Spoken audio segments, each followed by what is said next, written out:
Welcome to the Slop Farm. Enjoy the video. You start by preserving your session and removing transient states.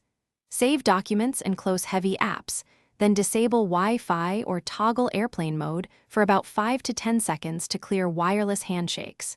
Next, remove power from the modem for 10 seconds to force a hardware-level reset.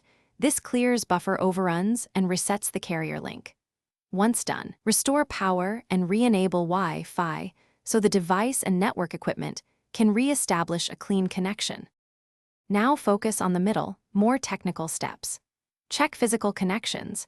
Reset Ethernet or coax cables to eliminate loose contact issues because many failures are cabling.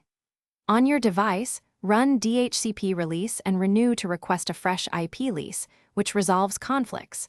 On Windows, use ipconfig/release then /renew. On Mac OS, use network settings. Also flush the DNS cache. This removes stale name records that prevent sites from resolving. Once these complete, test a simple web page to gauge. Finish by validating end-to-end settings and applying fixes. Check the assigned IP, gateway, and DNS in your network details to ensure they look correct. Mismatches mean the lease or router settings need attention.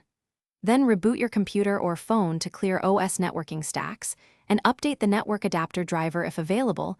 Driver bugs cause intermittent drops. If problems persist, call your ISP or check their outage status. A helpful tip: try assigning a manual static IP.